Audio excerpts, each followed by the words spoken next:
আমি আজকে আপনাদের সামনে যে বিষয় নিয়ে আলোচনা করব তা হচ্ছে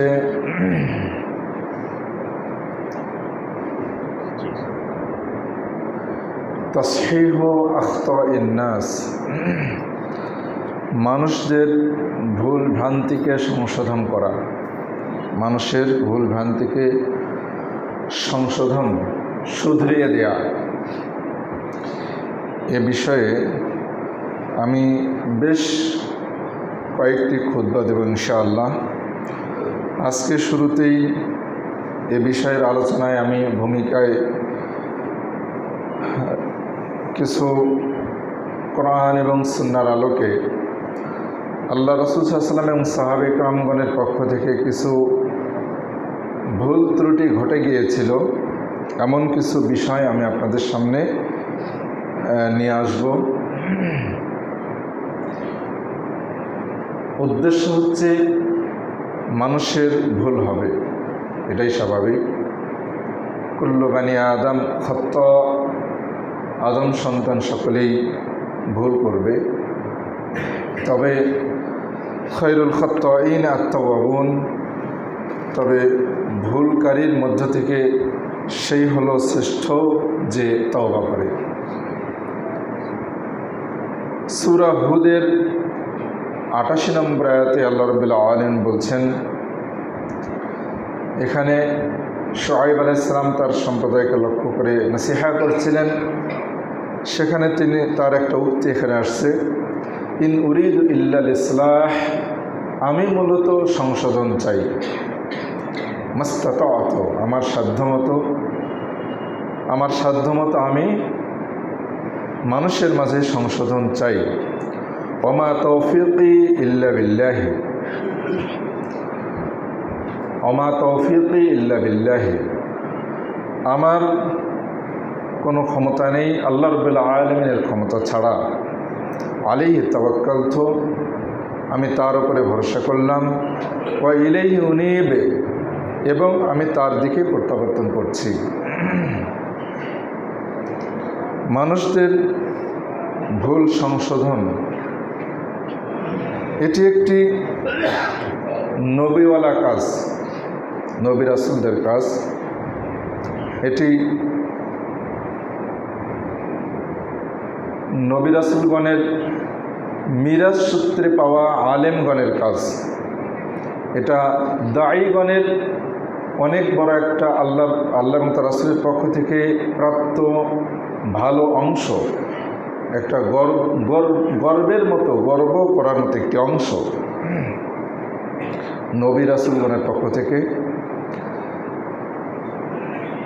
এটা এত বড় কাজ যে এর গুরুত্ব আমরা অনেক শুনেছি, অনেক জেনেছি। যেমন একটিও অনেক গুরুত্বপূর্ণ মধ্যে থেকে মাত্র একটি আমি আপনাদের সামনে তুলে ধরব। তিরমিজিতে হাদিসে আসছে, নবী সাল্লাল্লাহু আলাইহি ওয়াসাল্লাম বলেছেন, সহিহ তিরমিজিতে আসছে, হাদিসটি সহিহ, 2685 নম্বর হাদিসে আসছে, রাসূল সাল্লাল্লাহু আলাইহি ওয়াসাল্লাম বলেছেন যে, ইন্নাল্লাহা ওয়া মালাইকাতাহু ওয়া আহলুস সামাওয়াতি ওয়াল আরদিন, নিশ্চয় আল্লাহ এবং ফেরেশতাগণ এবং আকাশ সমূহের অধিবাসীগণ এবং পৃথিবী সমূহের অধিবাসীগণ, হাত্তা নামলা, এমনকি পিপিলিকা পর্যন্ত, তার গর্তে থাকা পিপিলিকা পর্যন্ত, শুধু তাই না, এমনকি সমুদ্রের মাঝে পানির অতল তলে অবস্থিত মাছসমূহ, লা ইউসাল্লুনা আলা মুআল্লিমিন নাস, মানুষদের যারা শিক্ষক, যারা মানুষকে সংশোধন করে দেয়, শুধরিয়ে দেয়, মানুষের শিক্ষকদের জন্য কল্যাণের দোয়া করে। সুবহানাল্লাহ, যে মানুষদের যারা কল্যাণের শিক্ষাদানকারী, এদের জন্য, এদেরকে আল্লাহ দয়া করেন। ফেরেশতাগণ তাদের জন্য ইস্তিগফার কামনা করেন, ক্ষমা প্রার্থনা করেন। আর আকাশসমূহ, পৃথিবী সমূহের অধিবাসী যারা রয়েছে, এমনকি মাটির নিচে, পানির নিচে যত প্রাণী রয়েছে, সকলেই তাদের জন্য আল্লাহর কাছে কল্যাণের দোয়া করে, খায়ের চায়, কল্যাণ চায়। মানুষ ভুলের ঊর্ধ্বে নয়, মানুষ সবসময় ভুল করবে, এটাই স্বাভাবিক, কিন্তু তা সংশোধন করতে হবে, সে বিষয়ে মানুষদেরকে জানাতে হবে। মানুষেরও সেই সংশোধন গ্রহণের মনমানসিকতা থাকতে হবে। মানুষ নিজের ভুলটাকে ভুল হিসেবে চিহ্নিত করার মানসিকতা থাকতে হবে। আমরা অনেক শুনছি, অনেক জানছি, আমাদের কোনটা ঠিক কোনটা ভুল। আমি আপনাদের সামনে মাদাখিলুশ শয়তান, শয়তানের প্রবেশদ্বার, শয়তানের ভূমিকার উপরে খুতবা, অনেকগুলো খুতবা দিয়েছিলাম। সেই খুতবা সময়ের মধ্যে থেকে, সেই বিষয়গুলোর মধ্যে থেকে একটি অন্যতম আমার বিষয় ছিল যে কাজটা মানুষ দিনের অন্তর্ভুক্ত মনে করে, অথচ সেটা দিনের অন্তর্ভুক্ত নয়।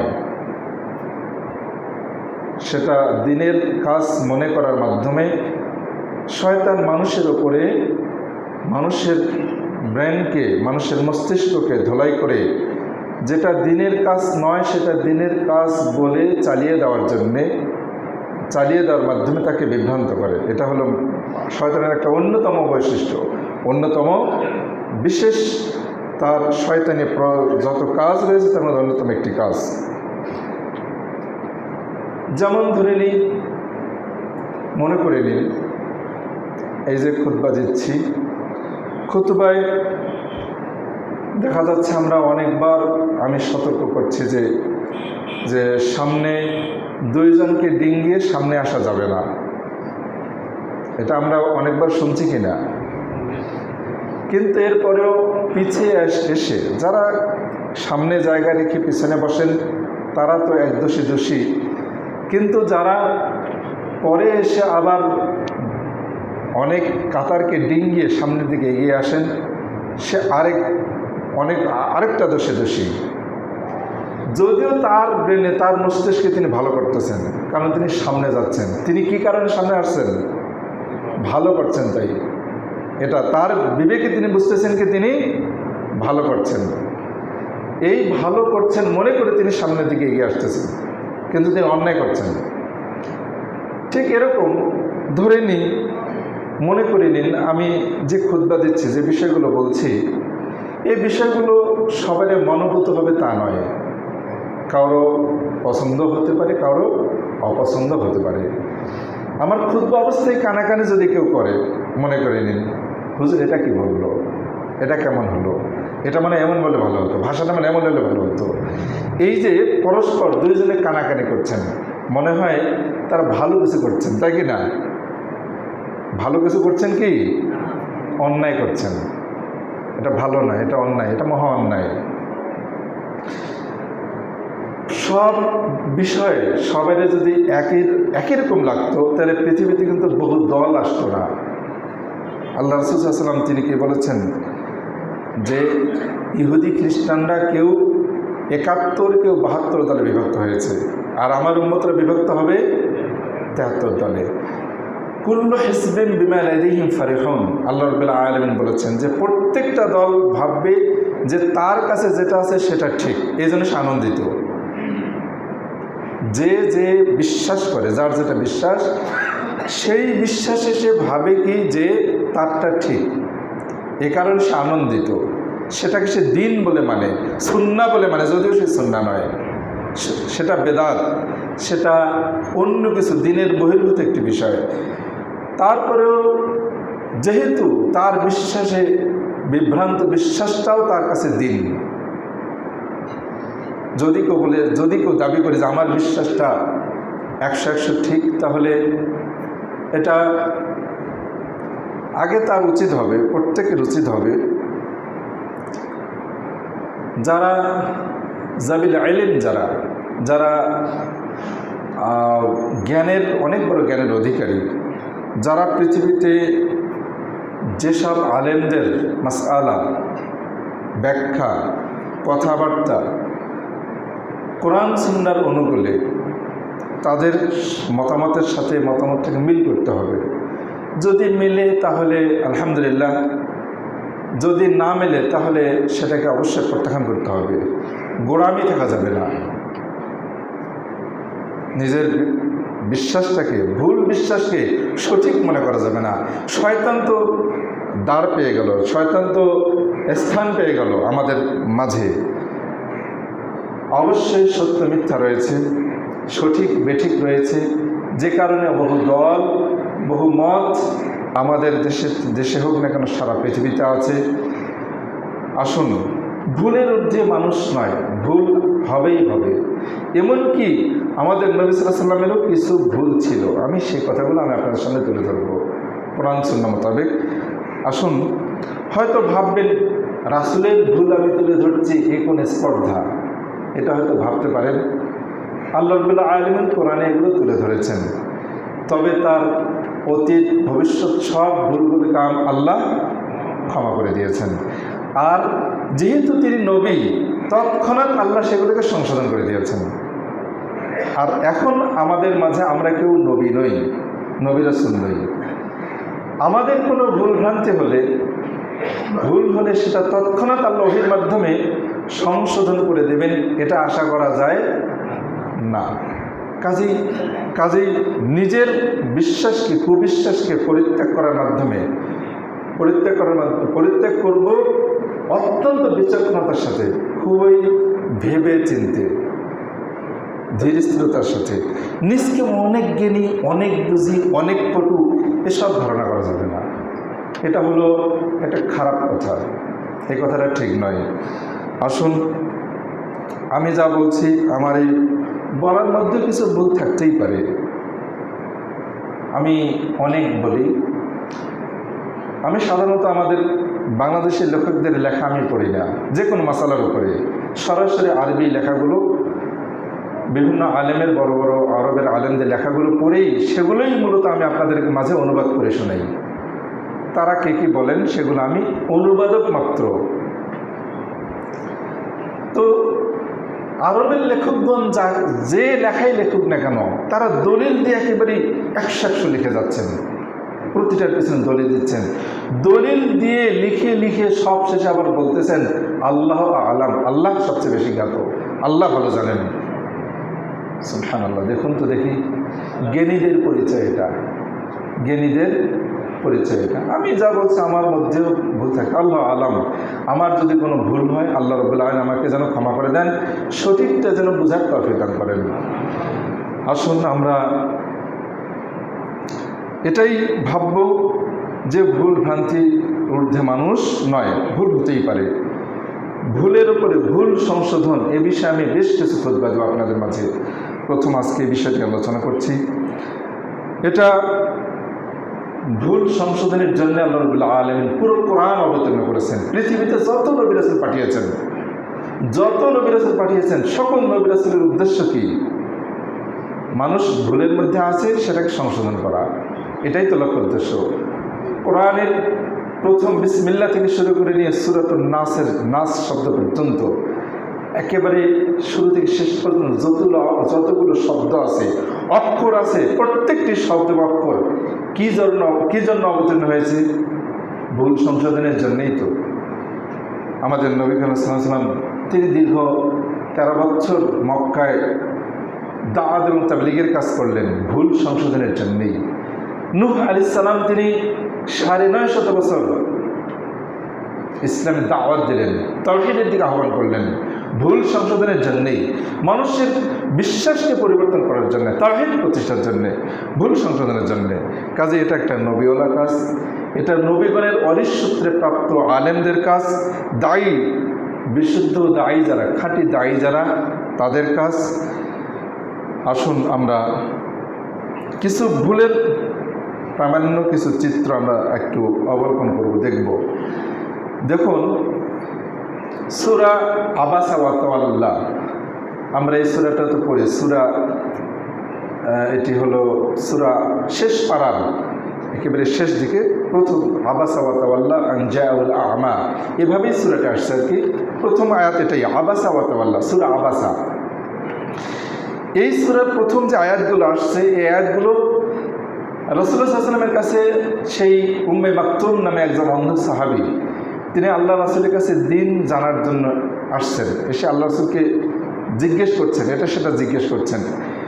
কিন্তু রাসূলুল্লাহ সাল্লাল্লাহু আলাইহি ওয়াসাল্লাম তার দিকে ভ্রুক্ষেপ না করে, তার কথার উত্তর না দিয়ে অন্য এক কুরাইশ নেতা, কিছু নেতা আল্লাহ রাসূলের কাছে এসে দিন সম্পর্কে জানতে চাচ্ছে, যারা দিন গ্রহণ করবে না, মূলত অমান্য করার উদ্দেশ্যে, দিনকে প্রত্যাখ্যানের উদ্দেশ্যে তারা আসছে। তো তারা এমন কুরাইশের কিছু নেতা আল্লাহ রাসূলের কাছে এসে জানতে চাচ্ছে দিন সম্পর্কে। আর এদিকে উম্মে মাকতুম অন্ধ সাহাবী, যিনি মুসলিম অন্ধ সাহাবী, তিনি দিন সম্পর্কে আল্লাহ রাসূলকে জিজ্ঞেস করছেন। তো আল্লাহ রাসূল সাল্লাল্লাহু আলাইহি ওয়াসাল্লাম উম্মে মাকতুমের প্রশ্ন শুনে তার চেহারা বিবর্ণ হচ্ছে, তার কপালের মধ্যে ভাঁজ করছে। কেন জিজ্ঞেস করছে, কি কারণে? তার প্রশ্ন শুনতে তিনি চাচ্ছেন না, তাকে উত্তরও দিতে চাচ্ছেন না, বিরক্ত বোধ করতেছেন। উম্মে মাকতুমের কথা শুনে বিরক্ত বোধ করতেছেন। আবাসা ওয়া তাওয়াল্লা আন জাআহুল আ'মা, তোমার ভ্রুকুঞ্চিত হচ্ছে, তুমি মুখ ফিরে নিচ্ছ। আন জাআহুল আ'মা, তোমার কাছে একজন অন্ধ আসছে তাই। ওয়া মা ইউদরিকা লাআল্লাহু ইয়াযাক্কা, হয়তো সে পবিত্রতা অর্জন করবে, হয়তো সে পবিত্র হবে। আও ইয়াযাক্কারু ফাতানফাহু যিকরা, অথবা তো সে উপদেশ গ্রহণ করবে, এরপর লাভবান হবে, উপদেশ গ্রহণ করে লাভবান হবে। ওয়া আম্মা মান জাআকা ওয়া আম্মা মান ইস্তাগনা, আর পক্ষান্তরে যে তোমার প্রতি অঙ্কাপেক্ষী, তোমার কাছে দিন সম্পর্কে জানার যার কোনো আকর্ষণ নাই, ফাআনতালু তাসাদ্দা, তুমি তার প্রতি আকৃষ্ট হয়ে আছো। ওমা আলাইকা আল্লা ইয়াযাক্কা, সে তো পবিত্র নাও হতে পারে, হবে না। ওয়া আম্মা মান জাআকা ইয়াসআ, বিপরীত তোমার কাছে যে দৌড়ে আসছে দিন জানার জন্য, ওহো ইয়াখশা, আল্লাহকে ভয় করে, ফাআনতা আনহু তালাহা, তুমি তার থেকে উদাসীন। আল্লাহ রাব্বুল আলামিন এই আয়াতগুলো উম্মে মাকতুম সাহাবীর আল্লাহ রাসূল সাল্লাল্লাহু আলাইহি ওয়াসাল্লামের কাছে প্রশ্ন করার কারণে, দিন জানতে আসার কারণে আল্লাহ রাসূল অতিষ্ঠ, তিনি চাচ্ছেন না, তিনি বিরক্ত বোধ করছেন। এটা আল্লাহ রাসূল ভুল করলেন, এটা আল্লাহ রাসূল সাল্লাল্লাহু আলাইহি ওয়াসাল্লাম ভুল করলেন। এই ভুলকে কেন্দ্র করে আল্লাহ রাব্বুল আলামিন এই সূরার প্রথমে আয়াতগুলো অবতীর্ণ করলেন। আমরা আল্লাহ রাসূল সাল্লাল্লাহু আলাইহি ওয়াসাল্লামের এখানে একটা ভুলকে সংশোধন করে আল্লাহ রাব্বুল আলামিন এই আয়াতগুলো অবতীর্ণ করে তাসহিহ আল্লাহ রাব্বুল আলামিন সংশোধন করে দিলেন। মানুষের ভুল হবে কি না? হবে। আল্লাহ রাসূল সাল্লাল্লাহু আলাইহি ওয়াসাল্লাম তার মনের অবস্থা, তার ভ্রুকুঞ্চিত হওয়া, বাঁকা হওয়া, বিরক্ত বোধ করা, এটা আল্লাহ রাব্বুল আলামিন সাত আসমানের উপর থেকে উপলব্ধি করতে পেরে তিনি এটাকে পছন্দ করলেন না। তুমি এটা ভুল করলে, আল্লাহ রাব্বুল আলামিন এই আয়াতগুলো অবতীর্ণ করলেন। এরপরে তারপরে যে আরও একটি বিষয় আসছে, সেটা হলো সূরাতুল আহজাবের 37 নম্বর আয়াত আসছে। যখন সেই যায়েদ বিন হারেসা সাহাবী, তিনি তার স্ত্রীর সাথে যখন তার সেই যায়নাব বিনতে জাহাসের সাথে তার যখন অবনয়ন হচ্ছিল, মিলতেছিল না, শেষ পর্যন্ত তিনি তাকে তালাক দেওয়ার ইচ্ছা করলেন। যায়েদ বিন হারেসা সাহাবী তার স্ত্রী যায়নাব বিনতে জাহাসকে তালাক দেওয়ার ইচ্ছা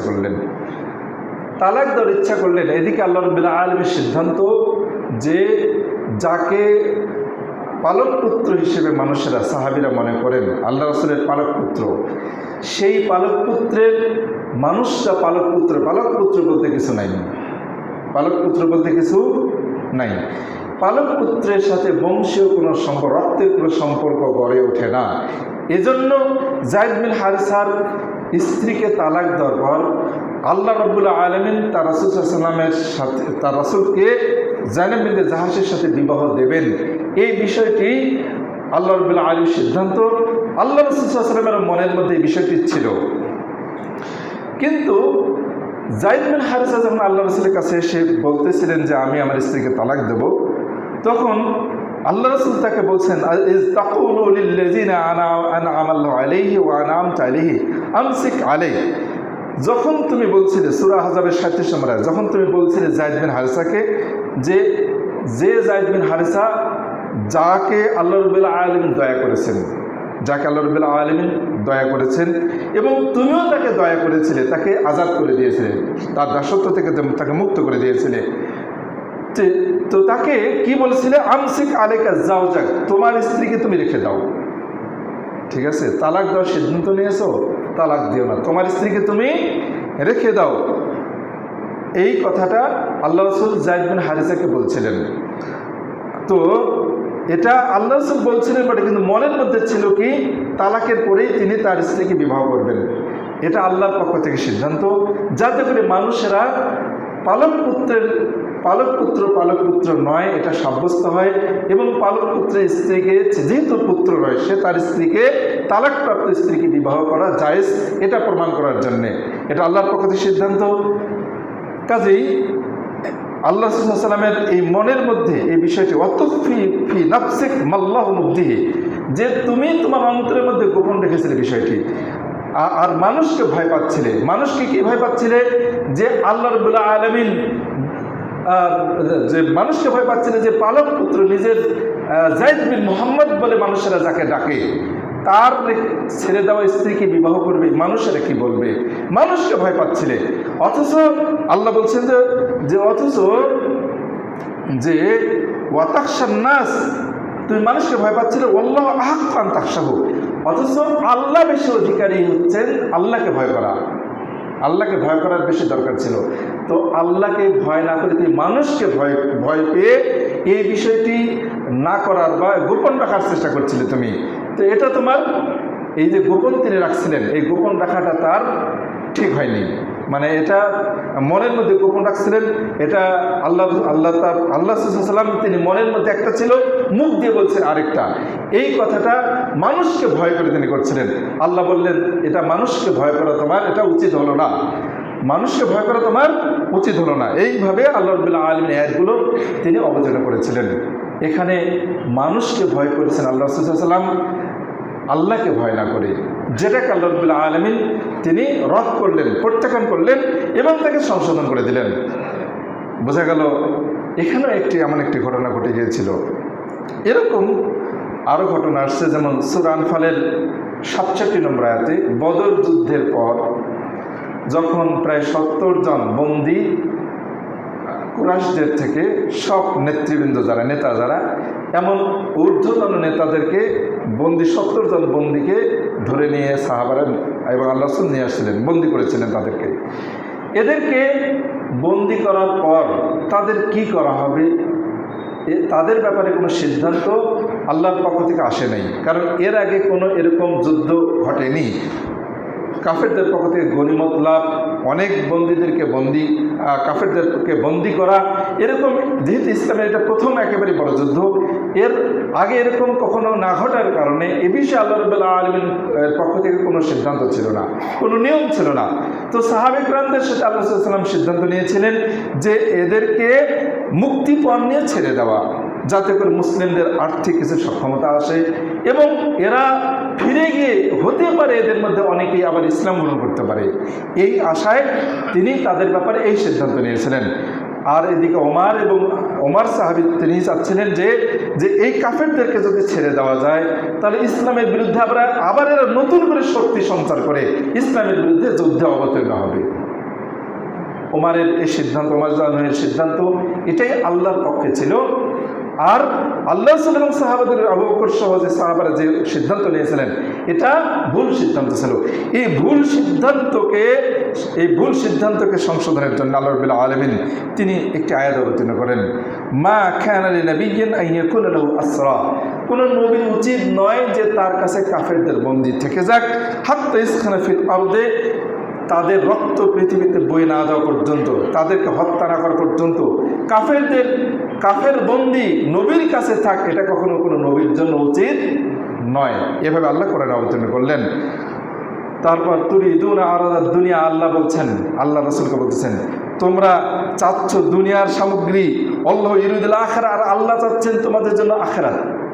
তোমরা চাচ্ছ দুনিয়ার সামগ্রী, কিছু অর্থ নিয়ে, টাকা নিয়ে, মুক্তিপণ নিয়ে তাদেরকে ছেড়ে দেওয়া, দুনিয়ার সামগ্রী চাচ্ছ তোমরা, আর আল্লাহ চাচ্ছেন তোমাদের জন্য আখিরাত।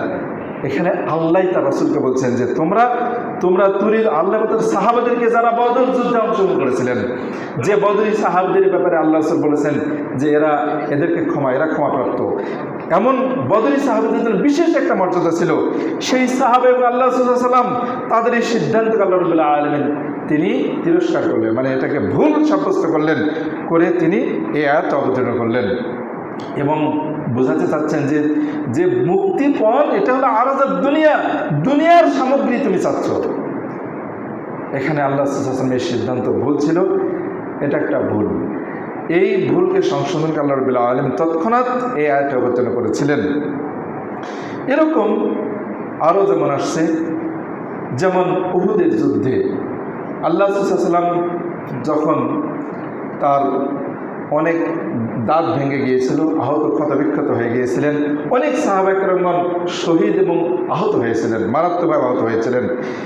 তো যখন আল্লাহ সাল্লাল্লাহু আলাইহি ওয়াসাল্লাম তিনি আহত হয়েছিলেন, তার দাঁত ভেঙে গিয়েছিল, আহত হয়েছিলেন, তখন তিনি তার শরীর থেকে রক্ত মুছে, হাদিসটি সহিহ বুখারীতে আসছে, সহিহ মুসলিমও আসছে 1791 নম্বর হাদিসে। তো আল্লাহ সাল্লাল্লাহু আলাইহি ওয়াসাল্লাম যে বাক্যটি বলেছেন তার অর্থটা হচ্ছে যে যারা নিজেদের নবীর সাথে এমন দুর্ব্যবহার করে, এমন আহত করে, তারা কেমন করে সফলতা অর্জন করবে? অথচ নবী তাদেরকে আহ্বান করছে আল্লাহর দিকে। এই কথাটা আল্লাহ সাল্লাল্লাহু আলাইহি ওয়াসাল্লাম আক্ষেপ করে তাদের ব্যাপারে বলছেন যে কি করে তারা সফল হবে, কি করে তারা সফলতা অর্জন করবে, যারা তাদের নবীর সাথে এরকম দুর্ব্যবহার করে। তার মানে আল্লাহ সাল্লাল্লাহু আলাইহি ওয়াসাল্লাম এই বাক্য দ্বারা আল্লাহ বুঝেছেন যে এরা সফল হবে না, এরা সফল হবে না। সফল হবে কি হবে না এই জ্ঞান কার কাছে? আল্লাহর কাছে। আল্লাহ সাল্লাল্লাহু আলাইহি ওয়াসাল্লামের এই বাক্য, এই কথাটি আল্লাহ রাব্বুল আলামিন পছন্দ করলেন না।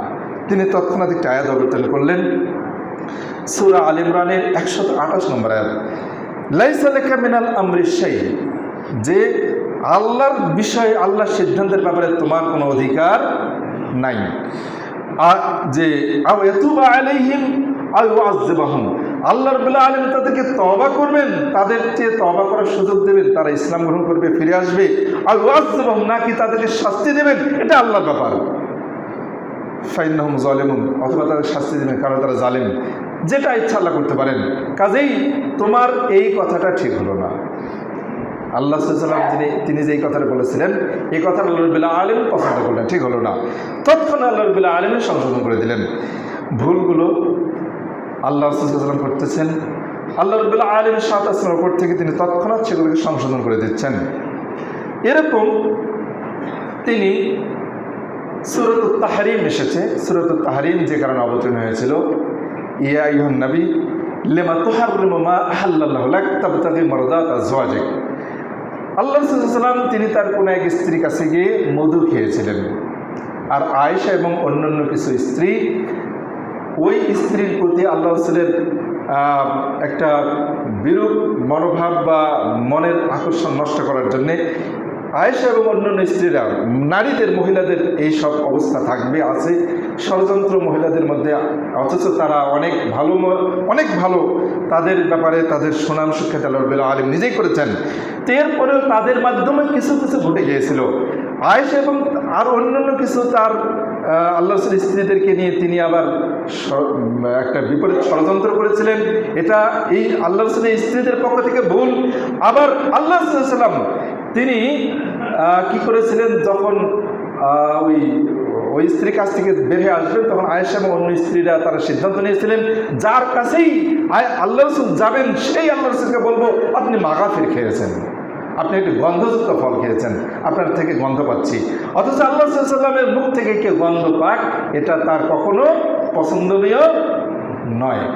যখন এইভাবে তিনি অন্য স্ত্রীদের কাছে যখনই যান, তখনই সেই স্ত্রী ওই তাদের মিথ্যা সিদ্ধান্তের আলোকে যখন তারা আল্লাহ রাসূলকে এই কথাটা বলছিলেন, তখন আল্লাহ রাসূল সাল্লাল্লাহু আলাইহি ওয়াসাল্লাম তিনি করলেন কি, মধু খেয়েছিলেন। তিনি তার স্ত্রীর কাছে গিয়ে মধু খেয়েছিলেন। তো যখন মধু খেলে মুখের গন্ধ হয়, তখন তিনি মধুটাকে নিজের জন্য হারাম করে দেয়, আমি আর কখনো মধু খাবো না, আমি আর কখনো মধু না খাওয়ার জন্য সিদ্ধান্ত নিলেন, হারাম করে দিলেন, নিজের উপর নিষিদ্ধ করে দিলেন। আল্লাহ রাব্বুল আলামিন তখন এই সূরা অবতীর্ণ করলেন, ইয়া আইয়ুন নবী, হে নবী, লিমা তুহাররিমু মা আহাল্লাল্লাহু লাক, কেন আল্লাহ যা হালাল করেছেন সেটা কেন তুমি নিজের জন্য হারাম করলে? আল্লাহর হালাল করা জিনিস তুমি কেন নিজের জন্য হারাম করলে? তুমি কি নিজের স্ত্রীদের সন্তুষ্টি চাচ্ছ?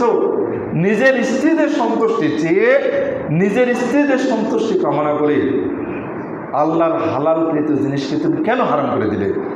এভাবে এটা একটা ঘটনা। এরকম অনেক ঘটনা আসছে। আমি সংক্ষেপে, যেহেতু আজকে বিষয়টা আমি শেষ করে দেবো, সময় অল্প। দেখুন, কিছু সাহাবীদের ব্যাপারে এরকম ঘটনা ঘটে গেছে।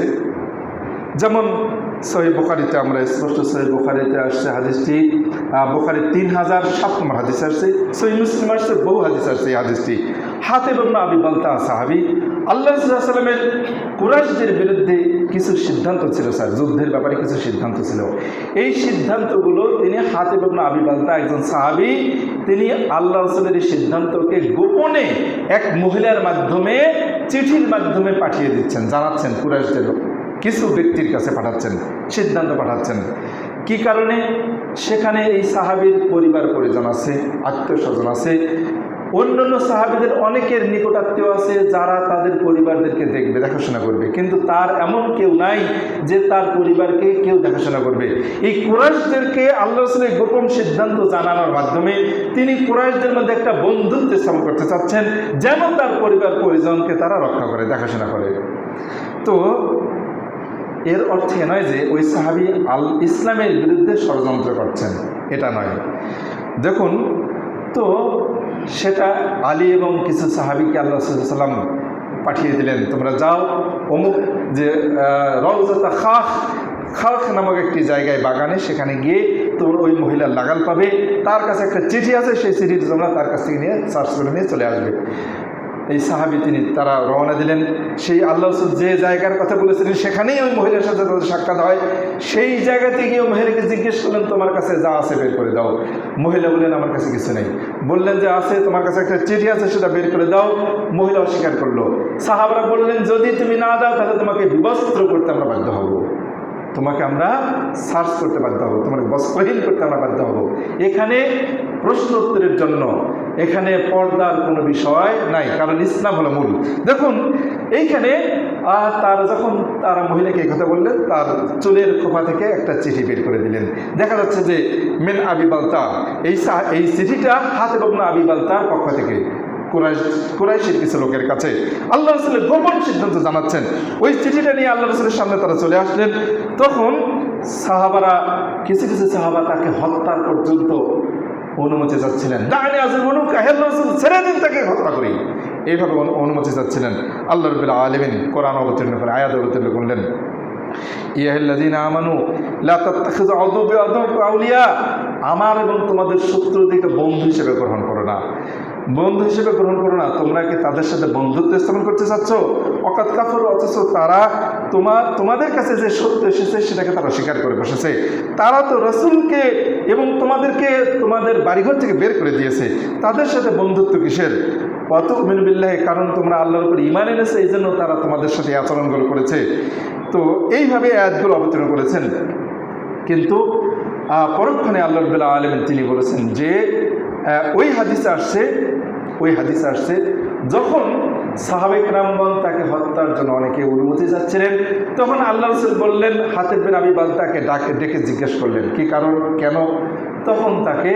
তখন তিনি বললেন, এই কারণে আমি চিঠি লিখেছি। আমি এই বিষয়ে কিছুদিন আগে একটা খুতবা দিয়েছিলাম, কারোর পক্ষ থেকে যদি কোনো ভুল প্রমাণিত হয় তাহলে তাকে আগে জিজ্ঞেস করতে হবে ভুলের কারণ কি, ব্যাখ্যা জিজ্ঞেস করতে হবে, তারপর মন্তব্য করতে হবে। ব্যাখ্যা যদি সঠিক হয়, যেটা সে মুখ দিয়ে বলবে সেটা যদি ঠিক হয় সেটাই ধরে নিতে হবে। অন্তরের খবর আমরা জানি না, কিন্তু আল্লাহ রাব্বুল আলামিন তার রাসূলকে ভিতরের খবরও জানিয়ে দিচ্ছেন। আল্লাহ রাব্বুল আলামিন তার রাসূলকে জানিয়ে দিয়েছেন যে সে আল্লাহ তার রাসূলকে ভালোবাসে, যদিও সে কাফেরদের কাছে চিঠি লিখেছে, তারপরেও আল্লাহ তার রাসূলকে ভালোবাসে, সে মুসলিম। কাজে তার বিপরীতে বিরুদ্ধে কোনো পদক্ষেপ নেওয়া যাবে না, এভাবে আল্লাহ রাব্বুল আলামিন তার ব্যাপারে সাবধান করে দিয়েছিলেন। তো যাই হোক, এখানে এই সাহাবীর পক্ষ থেকে কতবার একটা ভুল ঘটে গিয়েছিল। কি মারাত্মক না ভুল! আমরা কি করতাম? তাকে তৎক্ষণাৎ একটা কিছু করে ফেলতাম। যেমন অনেক সাহাবী করার জন্য অনুমতি চেয়ে ফেলেছিলেন। তো দেখুন, সাহাবাদের পক্ষে এত বড় একটা ভুল কি করে ঘটতে পারে? অথচ ঘটেছে। আমরা আল্লাহ থেকে বহু দূরে, সাহাবা কেরামদের থেকে বহু দূরে, খায়রুল কুরুনি কারনি সুম্মা আল্লাযিনা ইয়ালুনহুম, আল্লাহ রাসূল বলেছেন আমার যুগ শ্রেষ্ঠ যুগ, তারপরে যারা আসবে তারা। এইভাবে আল্লাহ রাসূলের যুগ, সাহাবা কেরামদের যুগ, তাবেঈদের যুগ, তারপর যুগের কথা আল্লাহ রাসূল সাল্লাল্লাহু আলাইহি ওয়াসাল্লাম তার মুখ দিয়ে নেননি। আজকে প্রায় 1450 বছর পর আল্লাহ রাসূলের থেকে আমরা দূরে অবস্থান করছি। আমাদের দ্বারা অহরহ ভুল করতেই পারে। এই ভুলের কারোর পক্ষ থেকে কোনো ভুল জানলে, বুঝতে পারলে মন্তব্য করা যাবে, অযথা মন্তব্য করা যাবে না। ভুল হতে পারে, অযথা মন্তব্য করা যাবে না। তার থেকে আগে সঠিক ব্যাখ্যা নিতে হবে। নিজের বক্তব্য বলে যাবেন, আপনি ভুলের ব্যাখ্যা, সে ভুল বললো না ঠিক বললো, তার ব্যাখ্যা আপনি গ্রহণ করবেন না, এটা হতে পারে না। আপনি যতবারই জ্ঞানী হন না কেন। আল্লাহ রাব্বুল আমাদেরকে সঠিক বুঝ দান করুন, সকল বলে আমিন।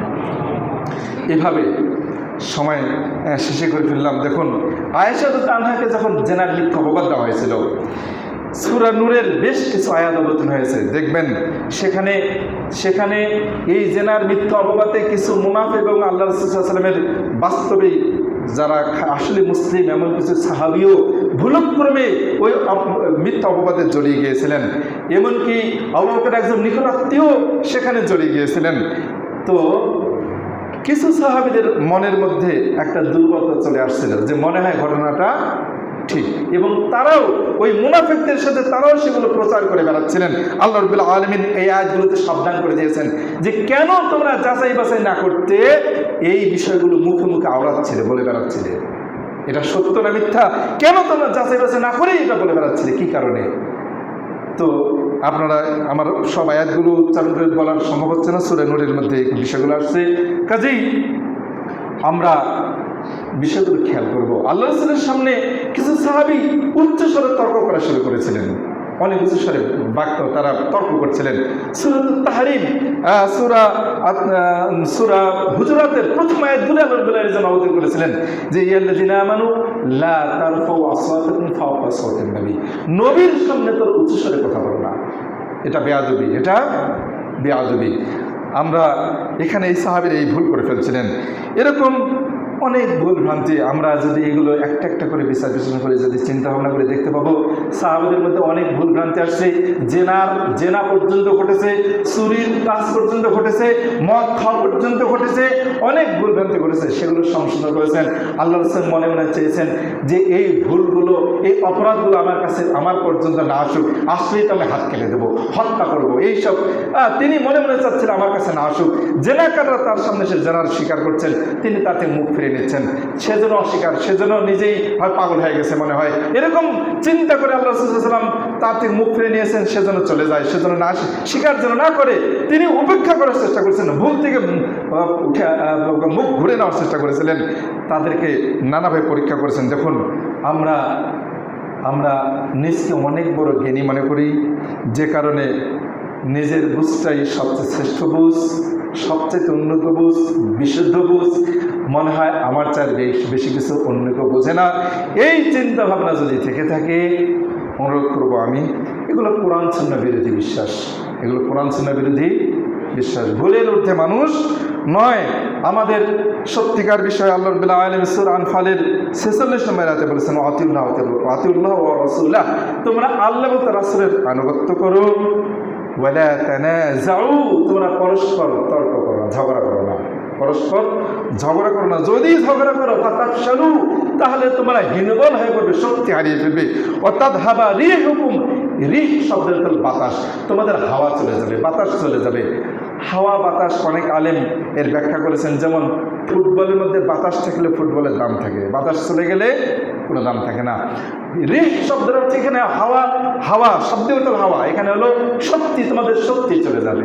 তোমাদের যদি তোমরা ঝগড়া করো, তর্ক করো, তাহলে তোমাদের শক্তি চলে যাবে, আর শক্তি চলে গেলেই তাহলে শত্রু তোমাদের উপরে জেঁকে বসবে। তাযহাবা রিহুকুম ওয়াসবিরু, তোমরা ধৈর্য ধারণ করো। ইন্নাল্লাহা মা'আস সাবিরিন, আল্লাহ রাব্বুল আলামিন অবশ্যই ধৈর্যশীলদের সাথে আছেন। আল্লাহ রাব্বুল আলামিন আজকের যেটুকু আলোচনা শুনলাম, আমাদেরকে এই আলোচনা থেকে নিজকে অনেক বড় জ্ঞানী বলে মানুষের কাছে প্রমাণ না করে নিজের সবচেয়ে কম বুঝি, আমিও অনেক কম বুঝি, আমি একজন নাদান আপনাদের সামনে কথা বলি, আমার নিজের জ্ঞান বলতে কিছু নাই। আমি বড় বড় আলেমদের লেখা যতটুকু পড়ি আপনাদের সামনে, আমি যা বললাম একজন আলেমের লেখা আপনাদের সামনে তুলে ধরলাম, আমার কোনো গবেষণা নাই এখানে। অনেক বড় আলেমের লেখা আমি আপনাদের সামনে তুলে ধরলাম। ইনি এই বিষয়টার উপর অনেক লিখেছেন। আমি যদি খুতবা দেই কমপক্ষে 20-25টি খুতবা হবে এই শুধুমাত্র মানুষের ভুল সংশোধনের ব্যাপারে। এত বড় একটা লেখা আমি তার পেয়েছি, আমি পড়তেছি। এই বিষয়টি নিয়ে আমি যেটুকু আমাদের শিক্ষণীয় বিষয় হবে আমি আপনাদের সামনে এই বিষয়টি পর্যায়ক্রমে আপনাদের সামনে তুলে ধরার চেষ্টা করব। আল্লাহ আমাদেরকে এই আলোচনাগুলো থেকে উপযুক্ত শিক্ষার তৌফিক দান করুন। সকল বলে আমিন।